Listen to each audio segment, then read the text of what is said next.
This is about reviving our community. So we wanted the commercial property sector to get a good idea as to what happens in the charity world, and we're trying to link the two groups together. Peter Strombeck is the gentleman with COVID, I'm afraid, but he is, again, he's the god of Wandsworth, so he runs the shopping centre down there, which has been home to quite a lot of the Rainbow Rising projects, and he's got the on-the-ground experience of what happens with a shopping centre when we work in those sorts of locations. So I'm going to cover for him. This is a quote from Einstein, although I'm not sure about social media, you can't say anything by anyone anymore, really.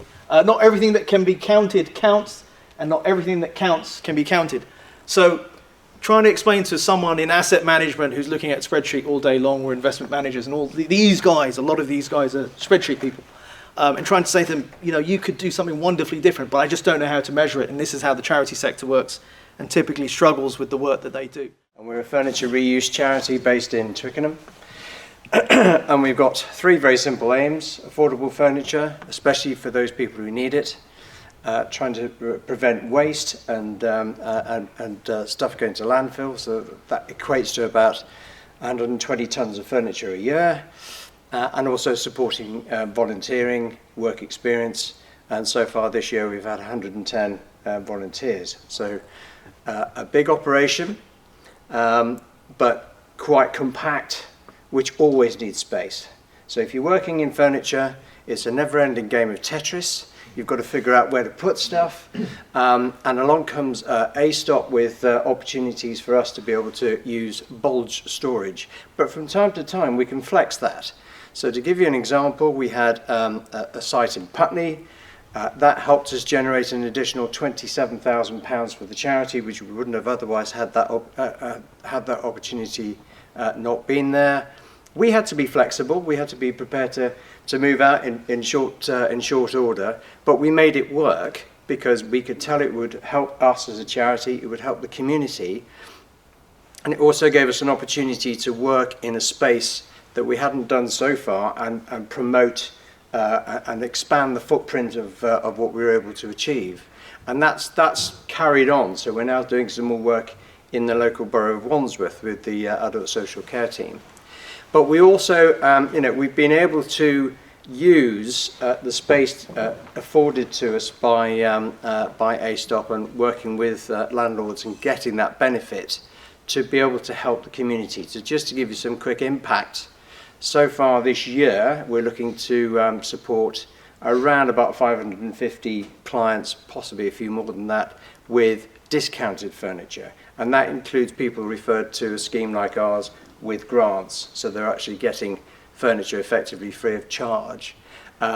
That's a big number. There's probably around about 1,600 to 1,700 clients altogether, so that's also helping tremendously with the environmental impact, reducing waste, promoting reuse.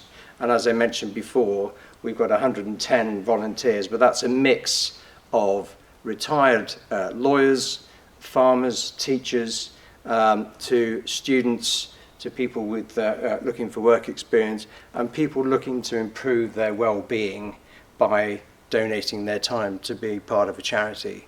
So I think those are some of the opportunities, and there are charities such as ours who are also looking to expand the boundaries of what we can do. An ideal world, sort of 8,000 to 10,000 square foot type of space, would enable us to be able to replicate what we do. And there's actually a demand for reuse operations, certainly in the sort of south part of London.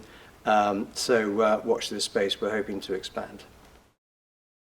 Just so you know, Peter Strombeck looks after the Southside Shopping Centre. These are 15 brands that have either moved, relocated, or left that shopping centre.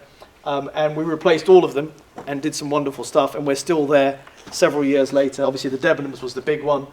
So we're doing everything from free books, Soup Kitchen has run from there, storage has run from there, humanitarian services, Simon's Richmond Furniture Scheme was also there, and there's some charities. Brixton Soup Kitchen, for example, store stuff there because I haven't been able to get him storage in Brixton, and so on and so on. So the list goes on. So next slide. So these are just some of the impacts. We had the college come in who are teaching kids upholstery skills, so they'll learn how to repair furniture. They can't do that in the classroom at the college itself. That's where they'll learn the economics of business. But they come to our shopping centre for the customer interaction and to work on the kind of pallet workstations they've got to actually repair furniture live. And this is some of the window displays that we've done with one of our smarter charities that gave us the Don chairs that we're sitting on over here. So again, this is just a full list of all the charities that were there. We even had ping pong, all sorts of stuff for community activities going on.